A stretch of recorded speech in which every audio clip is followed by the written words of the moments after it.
How I score 180 plus marks in NDA maths. ये मेरा score card है। I have score 183.89 marks. ठीक है। सो चीज़ें कुछ ऐसी हैं कि पहले मैं अपनी स्ट्रेटेजी बताऊंगा, उसके बाद आपको एक गाइड करूंगा कि जैसे किसी की मैथ्स अच्छी है तो उसको क्या करना चाहिए, और जो किसी की मैथ्स अच्छी नहीं है तो उसको क्या करना चाहिए। ठीक है। तो पहले तो मेरी स्ट्रेटेजी रहेगी, तो मेरी हमेशा स्ट्रेटेजी, मैंने 4 अटेम्प्ट दिए एनडीए के, चारों अटेम्प्ट्स में आई क्लियर देम। तो पहले तो मैं करता था एनसीईआरटी। ठीक है। एनसीईआरटी ऑफ 11th 12th दोनों किया। ठीक है। एनसीईआरटी में एक्सरसाइजेज होती है उनको किया।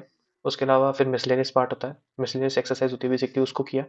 उसके बाद फिर मैं अपना लेवल बढ़ाता था, और कैसे बढ़ाता था वो आगे भी मेरा कवर हो जाएगा। ठीक है। तो उसके अलावा जैसे अपने एनसीईआरटी की, उसके अलावा एक मैथ्स टीचर भी पकड़ो कि भाई follow teacher who is teaching Indian maths oriented content. काफ़ी टीचर है, यूट्यूब पे मिल जाएंगे, कोर्सेज ले लो। ठीक है। काफ़ी टीचर हैं, लाइक अर्पित चौधरी सर है, बहुत सारे टीचर हैं, अन अकेडमी के हैं, अड्डा के हैं, और पीडब्ल्यू के जो एक सब डिवीजन है डिफेंस वाला वो भी है। तो एक टीचर पकड़ो, और मैं खुद भी पर्सनली क्लासेस ला रहा हूँ एनडी मैथ्स की।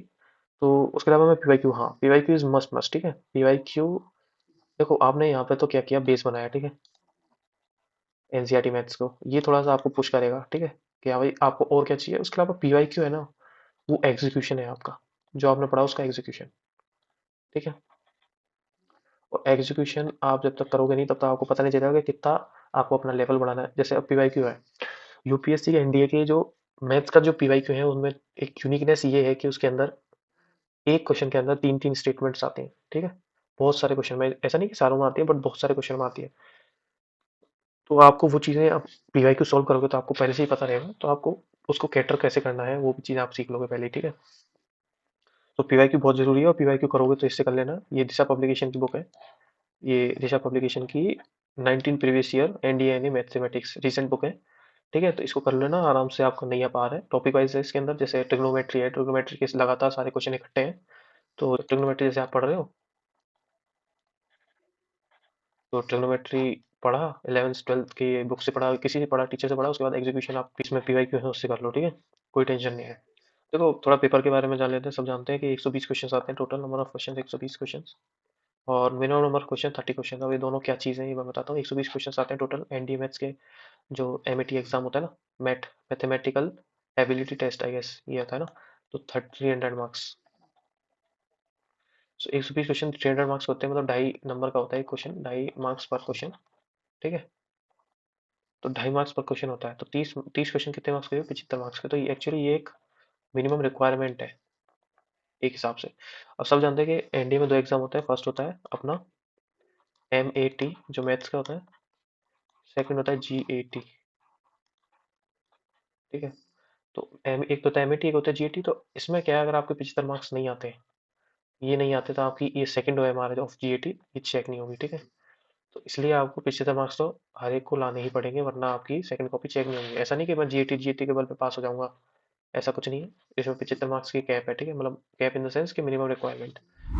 अब देखो कि आपके लिए जनरल गाइडेंस, कि जब किसी को तो मतलब मैथ्स पसंद है और किसी को नहीं है, तो किसी को तो मैथ्स पसंद है और किसी को नहीं है। तो मैथ्स पसंद नहीं है तो उसका ऐसा सीन है कि शायद 75 मार्क्स ही ले आओ और पार पड़ जाएगी। ठीक है।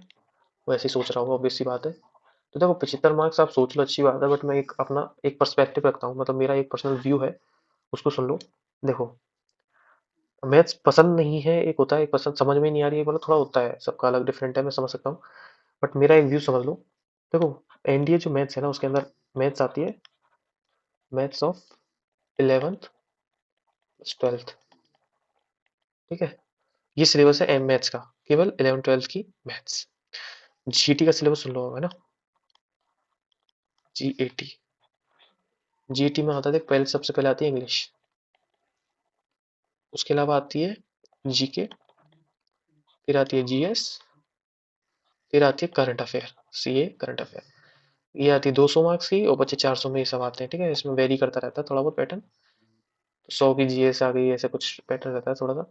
तो देखो एक चीज सुनो, जीके के अंदर आता है हिस्ट्री, ज्योग्राफी, पॉलिटिकल साइंस और इकोनॉमिक्स। 4 चीजें हो गई। इनको कभी पढ़ना अच्छे से, जिस लेवल का मतलब अपने यूपीएससी एग्जाम में जीटी में पूछा जाता है ना, उस लेवल का पढ़ोगे ना, प्रिपेयर करोगे, तो आपको पता चलेगा कि कितना वास्ट सिलेबस है। ठीक है। सेकंड चीज फिर इसके अंदर आती है केमिस्ट्री, बायोलॉजी एंड फिजिक्स, और करंट अफेयर तो पता ही है। तो देखो इतना वास्ट सिलेबस है। बाकी मैं ये नहीं कह रहा कि इंग्लिश ना करो, English is best, after maths, मतलब मेरा पर्सनल यही रहा है कि मैथ्स और उसके बाद इंग्लिश प्रायोरिटी रहती है मेरी। देखो, अब देखो, जीईटी का कितना वास्ट सिलेबस है और आपको 600 मार्क्स देगा ये, फॉर श्योर अच्छा है, बट सिलेबस देखो कितना बड़ा है। मैथ्स में चीज़ें सिंपल है कि हाँ भाई 11th की मैथ कर ली, 12th की मैथ कर ली, सिंपल, थोड़ा बहुत ऊपर आ जाता है, ऊपर नीचे चलता है, थोड़ा बहुत, ज़्यादा नहीं होता। आपने ट्रिग्नो किया है तो फॉर श्योर ट्रिग्नो में से क्वेश्चन आएंगे तो आप पे बनेगा। बट आपने अगर जीएटी में हिस्ट्री पढ़ा है, जीएटी में जीके का हिस्ट्री पढ़ा है, और आप हिस्ट्री पूरी पढ़ के चलोगे, मिडावल पूरी पढ़ के चलोगे, पर मिडावल में से ये क्वेश्चन आएगा और वो आपकी फाड़ के ले जाएगा। सिंपल है, इसलिए आप मैथ्स अच्छे से प्रिपेयर करो। चलो, ये मेरा पर्सनल पर्सपेक्टिव है, जिससे आपका थोड़ा बहुत माहौल बन जाए कि हाँ भाई मैथ्स प्रिपेयर कर लो आप लोग। अब मैं देखो, तो मैथ्स नहीं पसंद है पहले तो वो पसंद करवाओ, फिर भी नहीं आता तो फिर भी पसंद करवाओ, अगर नहीं आता है फिर भी, तो भाई देख लो कि हाँ भाई 40 क्वेश्चन तक तो कर ही आओ आप वहाँ पे। 40 क्वेश्चन मतलब 100 मार्क्स, ज़्यादा नहीं, क्योंकि 100 मार्क्स से गिरते पड़ते भी तुम शायद 75 तो ले ही आओगे, ये मैं बहुत कम बता रहा हूँ वैसे तो। और जिनको पसंद है मैं वहाँ आ जाओ, जिनको पसंद है वो तो जनरली मेरी जो स्ट्रैटेजी है वो फॉलो कर सकते हैं कि हाँ भाई एनसीईआरटी कर ली, फिर उसके बाद पीवाईक्यू कर लिया। एनसीईआरटी की जगह ये कॉन्सेप्ट भी हो सकता है कि कॉन्सेप्ट पढ़ा, किसी टीचर से भी पढ़ सकते हो, ठीक है। अब ये चीज़ रही आपके, मतलब आपको देखो मिनिमम स्कोर मेरे हिसाब से तो आपको लेना चाहिए 150 मार्क्स का, आराम से ला सकते हो, कोई बड़ी बात नहीं है, लिटरली बता रहा हूँ। बाकी आप तो मैंने बता दिया, 100 मार्क्स का लेके चलो आराम से। और स्ट्रैटेजी वही रहेगी आपको भी, ये है कि मेन टॉपिक पे ज़्यादा ध्यान दे सकते हो, मेन टॉपिक। अब मेन टॉपिक कौन से हैं? जैसे कुछ टॉपिक ऐसे होते हैं जिनमें से क्वेश्चन आए ना तो भरपूर आते हैं, तो उन टॉपिक को स्ट्रॉन्ग करके ले जाना है। जैसे लिखता हूँ मैं कुछ, जैसे ट्रिग्नोमेट्री रहा, ट्रिग्नो, बस ट्रिग्नो लिख देते हैं बहुत है। और लिमिट्स वाला है, कैलकुलस बहुत ज़्यादा इंपॉर्टेंट रह जाती है, थोड़ा सा राइटिंग पे ध्यान ज़्यादा मत देना, ठीक है।